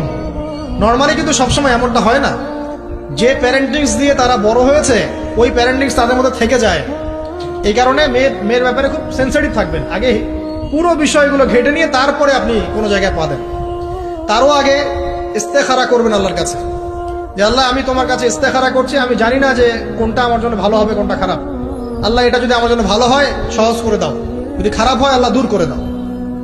নিজের উপর চাপ নিয়েন না। তারপরে যদি দেখেন আলহামদুলিল্লাহ দিনদার, আর ডানে বামে দেখার দরকার নাই। যদি আপনি আপনার মনের মতো দিনদার পবিত্র একজন মেয়ে পেয়ে যান, আর যদি সে সুন্দরীও হয় মাশাআল্লাহ, আর ভালো বংশের হয়, তাহলে সারাটা জীবন তাকে নিয়ে কাটিয়ে দেন, সারাটা জীবন তাকে নিয়ে কাটিয়ে দেন, আপনি হ্যাপি হবেন ইনশাআল্লাহ। ডানে বামে দেখার আর দরকার নাই। যদিও একাধিক বিয়ের অনুমতি আছে, কোরআন সুন্নাহয় সবকিছুই আছে, কিন্তু এখন বাস্তবতাটাও বুঝতে হবে। কিরকম? কোরআন সুন্নাহয় এমন অনেক কিছুই আছে যেটা বাস্তবে ইমপ্লিমেন্ট করাটা এতটাও সহজ না। যখন যারা করতে চায় তাদেরকে অনেক অনেক হ্যাসেল পোহাতে হয়, কারণ সমাজটা যেহেতু এমন না। কোরআন সুন্নাহয় আছে যদিও, কিন্তু সমাজটা এমন না। তখন ওই ব্যক্তি কোরআন সুন্নাহ মানতে গেলে দেখা যায় সমাজ থেকে ব্যাপক হ্যারাসমেন্টের শিকার হয়। যদিও এটা তার দোষ না, এটা আল্লাহ পাক তাকে হয় পরীক্ষা করছেন, অথবা এই ওসিলায় তার গুনাহ মাফ করবেন। কিন্তু নর্মালি যেটা চলছে, এখানে আপনি আপনার বেস্টটা নেন, যেটা অপশনাল সেদিকে যাওয়ার দরকার নেই। এটা আমার নসিহত। কারণ সবার ওই শক্তি সামর্থ্য থাকে না যে সবকিছু সুন্দর মতো টাইটলি হ্যান্ডেল করতে পারবে। আর বলা যত সহজ, করার ব্যাপারটা এতটাও সহজ নয়। সো আর এই তো জেনারেশনের মেয়ের তো দেখছেন, পান থেকে চুন খসলেই দেখবেন যে বিশাল তুল কালাম হয়ে যাচ্ছে। তো যদি আপনাকে আল্লাহ পাক আপনার পবিত্রতার কারণে, আপনার ঈমান আমলের কারণে খুশি হয়ে এমন একজন দিনদার, নেককার, পুণ্যবতী, সুন্দরী, সুশ্রী স্ত্রী দিয়ে দেন, আর ডানে বামে কখনো দেখবেন না, একদম তাকে নিয়ে পুরো লাইফটা কাটিয়ে দিবেন। ঠিক আছে, এরপরে দোয়া করবেন আল্লাহর কাছে, আল্লাহ এটার মধ্যে কল্যাণ বরকত দান করো। বিবাহের ক্ষেত্রে আপনি মোহরটাকে কম করবেন। আপনি মোহর মানে মেয়েদেরকে বলছি, মেয়ের বাবাদেরকে বলছি, সামর্থ্য অনুযায়ী করবেন, ছেলের সামর্থ্য অনুযায়ী করবেন, তার উপরে বোঝা চাপিয়ে দিবেন না। কিয়ামতের আলামতের হাদিস আমি এটাও পড়েছি, শেষ জামানায় মোহর অনেক বেশি করা হবে, দেওয়া হবে কম। হয় না এমন? আর বাকি আছে আলামতের কিছু। তো ওই চিটারির মধ্যে নাই। আপনি বলছেন 1 লাখ আমি দিব নগদ, ব্যাস নগদ। বলছেন 5 লাখ দেওয়ার সামর্থ্য আছে আমার, 5 লাখ দিব, যে নগদ শেষ, পরে মাফ নিয়ে নিব, এইসব বার্গেনিং আপনি নাই। আর এখনকার বিবাহগুলো দেখলে মনে হয় যে মেয়ের বাবা ছেলেকে বিক্রি করছে, আর ছেলের বাবা মেয়ে কিনছে। সবচেয়ে বেশি মোহর দেখা যায় যে চিটাগাং এরিয়ার দিকে আর কি। এবং আপনি জানেন কিনা সবচেয়ে বেশি বিবাহ বিচ্ছেদ ওই জায়গায় বেশি। বাংলাদেশে বিবাহ বিচ্ছেদ দেখা যায় যে প্রতি 24 ঘন্টায় দেখা যায় 28টা 29টা বাংলাদেশে। হ্যাঁ, শুধু তাই না, আমি দেখলাম যে 10 লক্ষ মেয়ে অতিরিক্ত আছে পুরুষদের তুলনায় সমাজে ঘুরে বেড়াচ্ছে, স্বামী নাই। 10 লক্ষ মেয়ে। এবং এই ডিভোর্স দেওয়ার ক্ষেত্রে দেখা গেছে যে মেয়েদের প্রবণতা বেশি। 70% মেয়ে ডিভোর্স দিয়েছে, ছেলে দেয় নাই। 30% ছেলে। তাহলে মেয়েদের সাইকোলজি চিন্তা করেন। ও মনে করছে আমি তো এখন শিক্ষিত হয়ে গেছি, তোমাকে আমার দরকার নাই, আমি চাকরি করে খাবো। খুব বেশি শিক্ষিত দরকার নাই আপনার, দিনই শিক্ষা আছে কিনা ওটা দেখবেন। ফ্যামিলিস্ট মেয়েদেরকে নেওয়ার দরকার নাই, আপনি নিবেন ইসলামিক অনুশাসনে চলে এমন মেয়ে। এরপর যখন পরিবার স্টার্ট হবে, আল্লাহর কাছে বরকত চাবেন, বিয়েটা সহজ করে নেবেন। যে বিয়েতে খরচ যত কম, সে বিয়েতে আল্লাহর বরকত তত বেশি। হাদিস। ওলিমা হবে, মাশাআল্লাহ, আপনার বিবাহিত জীবন মোবারক হোক, দোয়া করি। এরপরে দেখবেন উভয়ের মাঝখানে আল্লাহ পাক আপনাদের মাঝখানে ভালোবাসা ঢালবেন ইনশাআল্লাহ। সূরা রুমের মধ্যে আল্লাহ পাক বলেছেন, ওয়াজআলা বাইনাকুম মাওয়াজ্জাতা ওয়া রাহমা। আমি আল্লাহ স্বামী স্ত্রীর মাঝখানে ভালোবাসার ভ্রাতৃত্ব ঢেলে দিয়েছি। এটা আল্লাহ পাকের একটা আয়াত, নিদর্শন। এবার আপনি পরিবার গঠন করেছেন, এখানে আমি কয়েকটা কথা বলি যে উভয়ের মাঝখানে খুব চূড়ান্ত লেভেলের ভালোবাসা, এটাই যথেষ্ট নয় পরিবার সুখী হওয়ার জন্য। পরিবারের মধ্যে এখন থাকতে হবে সলাত। কি থাকতে হবে ভাই? সলাত। পরিবারে থাকতে হবে কোরআন, পরিবারে থাকবে সুন্নাহ, পরিবারে থাকবে ইসলামী অনুশাসন, পরিবারে থাকবে খাস পর্দা। আপনার বউকে মানুষ দেখেই নাই, এরকম পর্দা। আরে কাপড় খোলা তো অনেক দূরের কথা, আমার এমন স্ত্রী আপনার স্ত্রীকে দেখেই নেই মানুষ।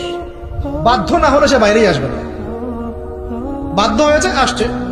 মাহারাম আছে, মাহারাম সাথে আছে, এখন বাইরে আসছে। আপনার স্ত্রী ওই মানুষের বাসায় গিয়ে রাত কাটাবে না। এমনকি মানুষের বাসার টয়লেটে গিয়েও যেন সে কাপড় না চেঞ্জ করে। কারো বাসায় গিয়ে স্ত্রীকে রেখে দিয়ে আসবেন না, যে অপরিচিত কারো বাসায় স্ত্রীকে রেখে আপনি কোনো কাজে গেছেন, যাবেন না, এটা করবেন। আপনার কাছে মনে করেন একটা কোহিনূর হীরা আছে, মনে করেন, যেটার মূল্য ধরেন যে লক্ষ কোটি ডলার।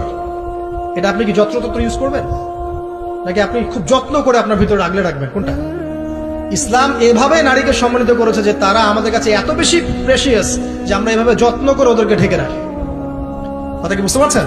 আর তোমাদের কাছে মেয়েদের দাম নাই, তোমরা ল্যাংটা হয়ে ঘোরো, তোমাদের কে বাধা দিয়েছে? ঘুরছেও তো তাই। আর নগ্নতা বলতে আপনি কি মনে করছেন? খালি কি বিকিনি সংস্কৃতি নগ্নতা? নিসাউন কাসিয়াতুন আরিয়াও তো নগ্নতা, যে নারী পোশাক পরেও নগ্ন হয়ে আছে, এটাও তো নগ্নতা। আর নবীজি বলেছেন যে লা ইলাহা ইল্লাল্লাহ ওয়াইলুল লিল আরব কদ ইকতারাবা মিন শাররি কদ ইকতারাব। আরবদের ধ্বংস, লা ইলাহা ইল্লাল্লাহ, আল্লাহ ছাড়া কোনো ইলাহ নাই। কি ভয়ঙ্কর আযাব আসছে। তার স্ত্রী যায়নাব বিনতে জাহাশ তিনি বলছেন, ইয়া রাসূলুল্লাহ আনুহলিক ওয়া ফিনা সালিহিন, আমাদের মধ্যে সলেহ সৎ মানুষ থাকা সত্ত্বেও কি আমরা ধ্বংস হয়ে যাব? নবীজি বলছেন, নাম, হ্যাঁ। ইযা কাসরাতুল খাবাস, যখন অশ্লীলতা, বেহায়াপনা, নগ্নতা ছড়িয়ে পড়বে, তখন ভালো মন্দ সব ধুয়ে ধ্বংস হবে। এই কারণে নিজে খুব ভালো আছি, ওরা খারাপ, ওদেরকে কিছু বলার দরকার নাই বলে ভালো হয়ে থাকার সুযোগ নাই। ওগুলো যত ছড়াবে, ভালো আলেম জালেম সব ধ্বংস হয়ে যাবে। আল্লাহ বোঝার তৌফিক দান করুন। এবার আপনি আপনার স্ত্রীর সাথে এভাবে হৃদ্যতা মহব্বতের সম্পর্ক রাখবেন আল্লাহর জন্যে। পরিবারের সবার পিছনে আপনি খরচ করবেন, তাদের হক দিবেন। কার জন্যে? পরিবার বর্গের কারো কাছে কিছু পাওয়ার আশায় না। এই ফিলোসফিটা বোঝেন। পরিবারের কারো কাছে থ্যাঙ্কস পাওয়ার আশায়ও না। আপনি আল্লাহর সন্তুষ্টির জন্য ওদের পিছনে খরচ করবেন, ওদেরকে ভালোবাসবেন, ওদের হক আদায় করবেন। কার জন্যে? আল্লাহর জন্য। এবং এর জন্য আপনি নেকি পাবেন ইনশাআল্লাহ। আর যদি আপনি তাদের কাছে কিছু আশা করতে যান, মনে মনে বেশি এক্সপেকটেশন রাখেন, তখন আপনি কি হবেন জানেন? আপনি পদে পদে কষ্ট পাবেন, পদে পদে কষ্ট পাবেন। দেখে নিয়েন। শুধু আল্লাহর হয়ে যান, মানে আল্লাহই আপনার আপন, আল্লাহ ছাড়া আপনি কাউরে চেনেন না। আল্লাহ পাক বলেছেন এগুলো করতে, আমি করি। আল্লাহ পাক ভালোবাসা দিয়েছেন সন্তানের প্রতি, স্ত্রীর প্রতি, বাসি। কিন্তু এটা এত অধিক মাত্রায় নয় যে তার কারণে আল্লাহকে ছেড়ে দিল। বা স্ত্রী সন্তান যদি আল্লাহর পথে চলার ক্ষেত্রে বাধা দেয়, আল্লাহকে ছাড়তে পারবো না, প্রয়োজন ওদেরকে ছাড়তে পারবো, এরকম থাকবে বিষয়টা। ঠিক আছে? আরেকটা কথা বলি, শুধু ভালোবাসাই আদর্শ দাম্পত্যের জন্য যথেষ্ট নয়। এখানে প্রয়োজন হচ্ছে একে অপরের প্রতি সম্মানবোধ থাকতে হবে, একে অপরের প্রতি বিশ্বাস থাকতে হবে। বিশ্বাস না থাকলে ওই পরিবারে শান্তি থাকে না। আপনি অনেক বড় আলেম, কিন্তু যদি আপনার স্ত্রী আপনাকে বিশ্বাস না করে, আপনি শান্তি পাবেন না। আপনি জানছেন আপনি ইনোসেন্ট, আপনি অনেস্ট, কিন্তু আপনার পরিবারের সদস্য, আপনার স্ত্রী আপনাকে বিশ্বাস করছে না, তখন আপনি পরিবারে সুখ পাবেন না। বিশ্বাস খুব ইম্পর্টেন্ট। আমি তো বলি যে ভালোবাসার চেয়ে বিশ্বাস বেশি ইম্পর্টেন্ট। কারণ আগে ইমান না আগে আমল? কোনটা আগে? ইমান মানে কি? বিশ্বাস না? আগে বিশ্বাস, তারপরে না আমল? ভালোবাসা একটা আমল, আর বিশ্বাসটা কি? ইমান। আমার প্রতি যদি আপনার ইমান না থাকে, তাহলে আপনি আমাকে ভালোবাসবেন কিভাবে? বিশ্বাস থাকতে হবে, স্বামীর প্রতি স্ত্রী, স্ত্রী প্রতি স্বামী। এবং এখানে পুরুষদেরকে সহনশীল হতে হবে, কারণ আপনার স্ত্রী সারা জীবনে আপনাকে প্রচুর পেইন দিতে পারে, এবং এটা মেয়েদের ফিতরত। এখানে সবরের জাজল্যমান দৃষ্টান্ত স্থাপন করতে হবে, নসিহত করতে থাকতে হবে ততদিন পর্যন্ত যখন আপনি দেখছেন যে হ্যাঁ এগুলোতে কাজ হচ্ছে। যদি করতে করতে করতে করতে কাজ না হয়, দেখা যায় এই ফিতনায় জর্জরিত থেকে আপনার দিনের পথে চলাটা ব্যাহত হচ্ছে, তখন আপনার উচিত হবে আসহাবুল কাহাফের মতো চিন্তা করা। ইশারা দিলাম, যথেষ্ট। পরিবারে পর্দা থাকবে, সন্তান হবে, এখন আলহামদুলিল্লাহ সন্তানদেরকে প্রতিপালন করবেন ওই যে মা হাজেরা তার মতো, ওই যে আপনার কি বলবো রাসূলুল্লাহ সাল্লাল্লাহু আলাইহি ওয়াসাল্লামের সাহাবায়ে কেরাম তাদের মতো করে। এমনকি আমাদের নবীজিকে তার চাচা, তার দাদারা যেভাবে লালন পালন করেছেন ভালোবাসা দিয়ে, হৃদ্যতা দিয়ে, এভাবে সন্তানকে ভালোবাসবেন, সন্তানের কথাগুলো শুনবেন, বাচ্চাদেরকে মূল্যায়ন করবেন, বাচ্চারা কি খাবার খাচ্ছে খুব ভালো করে খেয়াল রাখবেন, বাচ্চা নেওয়ার সময় বা বাচ্চা নেওয়ার চেষ্টা করার সময় দোয়া পড়বেন এবং সবসময় সেজদায় নামাজে দোয়া করবেন পরিবারের জন্য, বাচ্চাদের জন্য। আল্লাহ আমার পরিবারের উপর শান্তি দাও, বাচ্চাদেরকে ভালো মানুষ বানাও। রব্বানা হাব লানা মিন আজওয়াজিনা ওয়া যুররিয়াতিনা কুররাতা আ'য়ুন ওয়াজআলনা লিল মুত্তাকিনা ইমামা। এই দোয়া বেশি বেশি করবেন। রব্বি হাবলি মিনাস সালিহিন বেশি বেশি করবেন। আপনার একটা নেক সন্তান আগামীতে এই উম্মতের দায়িত্ব নিতে পারবে ইনশাআল্লাহ। হাজার হাজার গবাদি পশু দরকার আছে? একটা ইব্রাহিম, একটা ওমর, একটা খালিদ বিন ওয়ালিদ আপনি জন্ম দিয়ে দেখান, ওই একজনই যথেষ্ট ইনশাআল্লাহ। পারবেন না ইনশাআল্লাহ? সন্তানের কথা শুনতে হবে। প্যারেন্টিংস একটা বই আছে, বাজারে পাওয়া যায়, কিনে নেন। ওখানে প্যারেন্টিংস অনেক টিপস আছে। সন্তান কি খাচ্ছে, কার সাথে মিশছে, কোন বন্ধুর সাথে খেলছে, আপনার কোন স্কুল কোন কলেজে পড়ছে, এগুলো খেয়াল রাখতে হবে। কোন ডিভাইস ইউজ করছে, বাসায় সন্তান কি পরিবেশ দেখে বড় হচ্ছে, পিতামাতার মধ্যে ভালোবাসা দেখে বড় হচ্ছে নাকি ঝগড়া দেখে দেখে বড় হচ্ছে, এটা খুব ইফেক্ট করে। সবচেয়ে বড় কথা, সন্তানকে পিছন থেকে আপনাকে বুস্ট আপ করতে হবে। আপনার সন্তানকে আল্লাহ পাক নির্দিষ্ট একটা প্রতিভা দিয়ে পাঠাবেন, হয় সে ভালো লিখতে পারবে, না হলে ভালো বলবে, না হলে ভালো খেলবে, না হলে কিছু একটা ভালো চিন্তা করবে, ভালো আর্ট করবে। ওর প্রতিভাকে ওর উপরে চাপিয়ে দিবেন না। ওর যে প্রতিভা আছে ওই প্রতিভা অনুযায়ী তাকে বেড়ে উঠতে দেন। হাতের আঙ্গুলগুলোকে জোর করে করে টেনে সোজা করার দরকার নাই, আঙ্গুল ভেঙে যেতে পারে। আঙ্গুলকে বাড়তে দেন। ওকে আল্লাহ পাক একটা রং দিয়েছে, একটা প্রতিভা দিয়েছে, ওকে বিকশিত হতে দেন। ওর গন্ধটা আমরা যেন পাই, ওর গন্ধ পরিস্ফুটিত হতে দেন। ওকে চাপ দিবেন না। এখনকার পরিবারে প্রচুর চাপ, দেখবেন যে সন্তানের পিতামাতারা চাপ দিতে দিতে সন্তান আত্মহত্যা করে ফেলছে, করছে না? রেজাল্ট খারাপ হলো, কি চাপ, কি করলি সারা জীবনে, এসএসসি তে A+ পাইতে পারলি না, বেচারা গলা লটকাই দিয়ে মরে গেল। কি হয়েছে? এসএসসি তে রেজাল্ট খারাপ হয়েছে তো কি হয়েছে? জীবন এটাই সবকিছু? একটা না হয় দুর্ঘটনা ঘটে গেছে জীবনে, তাকে জীবন নষ্ট হয়ে গেছে নাকি? পিতামাতার চাপের কারণে, এই যে চাকরি পাইস না, সারা জীবন ধরে খাওয়াইলাম পড়াইলাম, চাকরি করতে পারিস না, আমাদেরকে দেখতে পারিস না, চাপ দিতে দিতে বেচারা এখন মাদকের দিকে। পরিবারের চাপ নিতে পারে না, ওই যে মাদকের কাছে গিয়ে শান্তি খুঁজতেছে, তারপরে ওই যে পতিতালয়ে গিয়ে শান্তি খুঁজতেছে, গার্লফ্রেন্ডের কাছে শান্তি খুঁজতেছে। তো পরিবার থেকে চাপের এই সংস্কৃতি বন্ধ করতে হবে। পরিবারের সন্তানদেরও পিতামাতাকে চাপ দেওয়া উচিত নয়, পিতামাতার উচিত নয় সন্তানকে চাপ দেওয়া, বরং তার প্রতিভাটাকে ফাইন্ড আউট করে আপনি বিচক্ষণ বাবা হিসেবে আপনি দেখবেন যে তার প্রতিভা কোন দিকে আছে, সেদিকে আপনি তাকে নিয়ে যাবেন। আর যদি আপনি আল্লাহওয়ালা হন, দেখবেন ইনশাআল্লাহ তার প্রতিভা ইসলামের দিকেই থাকবে ইনশাআল্লাহ। ইমাম বুখারীর মায়ের কথা শোনেন নাই? তার মা সারাদিন কান্নাকাটি করে দোয়া করতো, আল্লাহ আমার ছেলেটাকে দিনের জন্য কবুল করো, আমার ছেলেটাকে দিনের জন্য কবুল করো। তার চোখের সমস্যা ছিল, তিনি চোখে ভালো করে দেখতে পারতেন না, মায়ের দোয়ার বদৌলতে আল্লাহ পাক তার চোখের সমস্যা দূর করে দিয়েছেন। এখন ইমাম বুখারী রাহিমাহুল্লাহর কিতাব সবাই পড়ছে না? একজন মায়ের তাড়না দেখেন, মা সন্তানের জন্য দোয়া করবে, আল্লাহ আমার সন্তানটাকে দিনের জন্য কবুল করো। বাবা দোয়া করবে, আল্লাহ আমার বাচ্চাটাকে দিনের জন্য কবুল করো। এই যে বাবা নূহের তাড়না দেখেন, ইব্রাহিম আলাইহিস সালামের তাড়না দেখেন, রব্বি হাবলি মিনাস সালিহিন, আল্লাহ আমাকে সুসন্তান দান করো। চাপ দিয়েন না, সন্তানের প্রতিভা অনুযায়ী আপনি তাকে বিকশিত হতে দেন, ইনশাআল্লাহ দেখবেন একদিন সে আপনার মুখ উজ্জ্বল করবে ইনশাআল্লাহ। আর চাপ দিলে কি হবে জানেন? অকালেই ঝরে পড়বে, অকালে ঝরে পড়বে, ওর মাইন্ডটা বিক্ষিপ্ত হয়ে যাবে, তখন পরিবার থেকে তার একটা দূরত্ব সৃষ্টি হবে। আর ওই সুযোগ শয়তান নিবে, খারাপ বন্ধুর পাল্লায় পড়বে, আয় গাজা একটা টান দে, আয় একটু ইয়াবা খা, আয় একটু এটা কর সেটা কর, আস্তে আস্তে দেখবেন হারাই গেছে অন্ধকার জগৎ। অন্ধকার জগৎ একবার হারাই গেলে আর ফিরে পাবে না। এর কি প্র্যাকটিক্যাল কথা না ভাই? মেয়েকে চাপ দিবেন, দেখবেন যে বেঁকে বসছে। যদি ছোটবেলা থেকে মেয়েকে আপনি সুন্দর হিজাব পোশাক তরবিয়ত দিতে পারেন, এই মেয়ে বড় হয়ে ইনশাল্লাহ বেলাইনে যাবে না। কিন্তু ছোটবেলা থেকে ওকে যদি আপনি নায়িকাদের মতো মানুষ করেন আর বড় হয়ে পস্তাবেন আমার মেয়ে কেন ছেলের হাত ধরে পারা গেল, এটা তো আপনার জন্য হয়েছে। ছোটবেলা থেকে এই সন্তানের অনুশাসনটাকে ঠিক করতে হবে। ওই যে বললাম, পিতা মাতা যদি দিনদার মুত্তাকি পরেজগার হয়, তাদেরকে দেখেই সন্তান শিখবে। আমরা যখন সেজদা করি, আমাদের ছেলে মেয়েরা পিঠে উঠে আসে না? ওরাও দেখবেন সেজদা করার ট্রাই করে না? মসজিদে নিয়ে আসেন বাচ্চাকে, দেখবেন ও দেখে দেখে দেখছে যে কি করছে এরা, কি করছে। ও তখন নিজেও একটু হাত বাঁধার চেষ্টা করে, এমন করে দাঁড়া থাকে, খেয়াল করে নাই? হাত তুলে। বাচ্চারা দেখে শিখবে, পরিবারে দেখে বাচ্চারা শিখবে যে পিতা মাতা কেমন, কিভাবে কথা বলে, পিতা কেমন করে মায়ের সাথে কথা বলছে, মা কেমন করে পিতার সাথে কথা বলছে, সে ওইভাবেই কথা বলবে। যে পরিবারে ওমরের মতো পিতা আছে, ওই পরিবার কি খারাপ হতে পারবে? যে পরিবারে হাজরা আলাইহিস সালামের মতো মা আছে, ওই পরিবার খারাপ হতে পারে? তো প্যারেন্টিংটা ঠিক করতে হবে। নৈতিক আদর্শের সাথে তাদেরকে ভালো খাবার দিবেন, খাবারের ব্যাপারে সচেতন থাকবেন। কার্বোহাইড্রেট পাচ্ছে কিনা, প্রোটিন ঠিক মতো পাচ্ছে কিনা, ভিটামিন পাচ্ছে কিনা, হ্যাঁ, ও পরিষ্কার পরিচ্ছন্ন থাকছে কিনা, পরিবারটা থাকবে নিট অ্যান্ড ক্লিন, চকচকা। এখানে যেন মানে আর বলে না যে পবিত্রতা ইমানের অর্ধেক, হাদিস আছে না?